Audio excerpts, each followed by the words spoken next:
You want to make a lot of money? You want to be successful?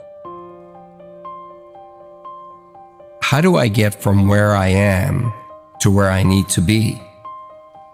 I didn't want to be rich. I just didn't want to be poor.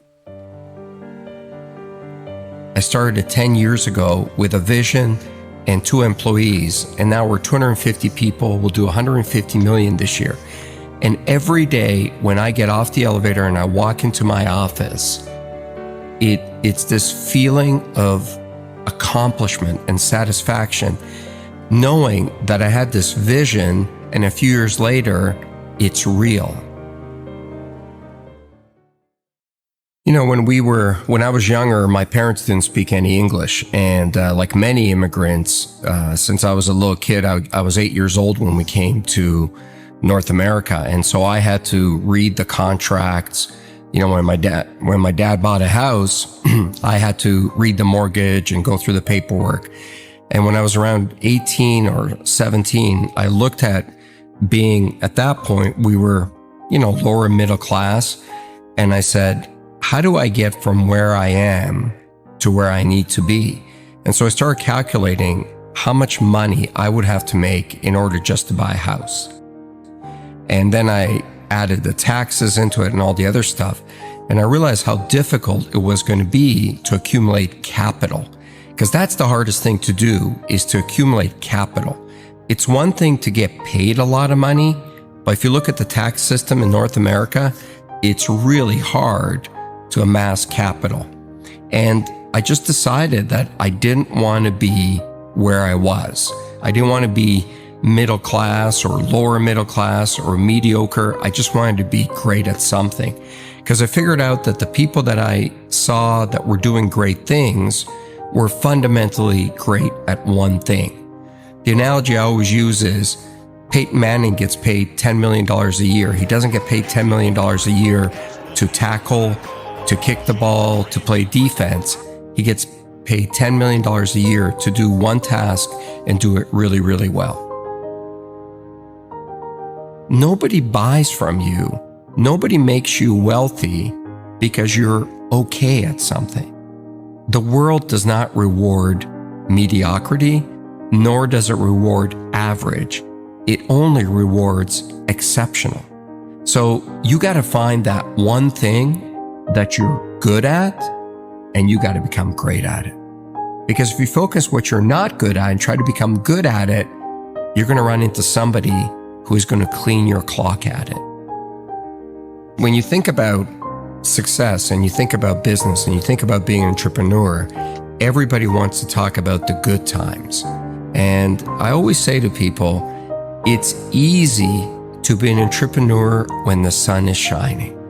It's easy to run your own business when there's good cash flow and people love you and there aren't many problems.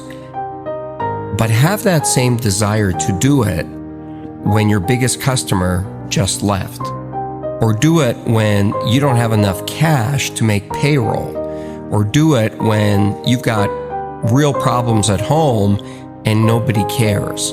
Being a great entrepreneur is the ability to stay focused and highly motivated when there's failure around you. It's not your ability to handle success that'll decide how successful you'll be. It's your ability to absorb failure.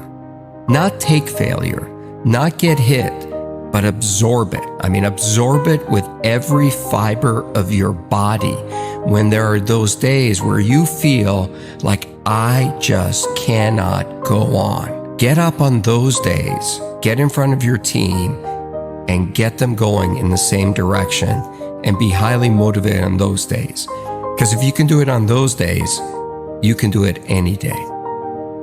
Being a successful entrepreneur is really lonely. I'm not saying that because I expect people to call me up and say, I'll be your friend and look for sympathy. But it's true. The more successful you are as an entrepreneur, the lonelier it is, because there's just less people that you can hang out with. And, you know, the bigger you are, also the bigger the target on your back. And someone's always out to get you. When you're starting out and things aren't going well, misery really does find company. It's easy to find a lot of people to have a beer with and hang out with. But that level of focus to keep going is really difficult. And so one of the things I try to do is I look for people that have been where I want to go. And I love to learn. I've looked for many people along the way. From Warren Avis, the guy who started Avis Rent-A-Car, I used to work for him indirectly. He owned a holding company that I worked for, and he was a great guy. To people you've never heard of, to even some of the other sharks. I've learned a lot from Mark Cuban. I've learned a lot from Damon John. I've learned from a lot of people.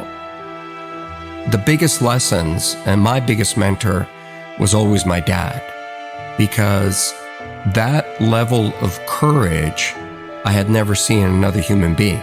And when I was younger, I didn't really understand it. Once I got older, I understood the sacrifices that he had to make for me to be given the opportunity to be successful.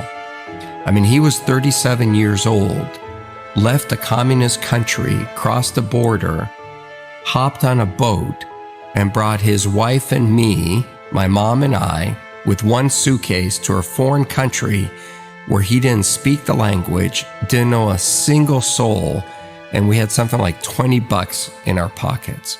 That's courage. And as I got older, what I really learned out of that is never complain, because number one, nobody cares, and two, all you deserve in life is an opportunity. Man, when something gives you an opportunity, you got to take it, you don't complain, and you got to go for it. I'm a highly emotional guy. I'm a highly passionate guy. I love my business. I love everything about it. Where I'm not emotional is when it comes to winning or losing. You've got to be very careful about not taking your own bias or emotion into a negotiation or into a fight or into anything, because you've got to be very clear what the goal is. And in business, the goal typically is to make money. When I went to sell my first business to AT&T, I didn't want to sell it. And so it was the night before we were supposed to close the deal. And so I changed my mind and I called the CEO at the time and I said, "Oh, I can't sell this business."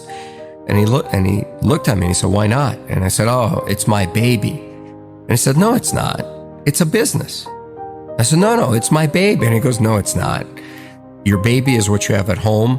That's your family. Your business is not your family. Your business is an asset that you started. And if you think we're paying you the right price, then you should sell it.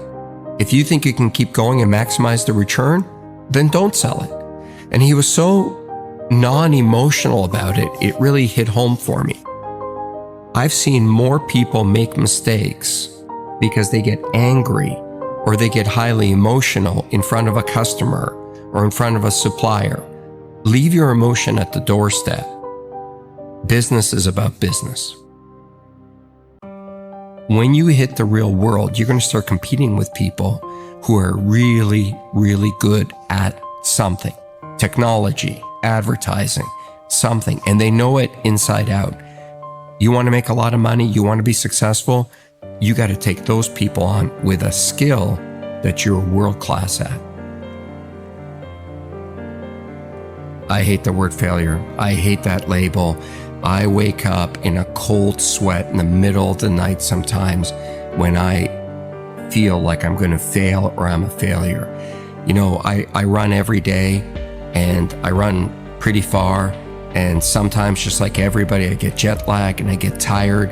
And when I get to that point where I feel I cannot go on, this little inner voice inside me says, "What are you? A failure?" And then I don't care if my feet are going to fall off and blood is going to start dripping out of my veins. I will not stop. I hate that word.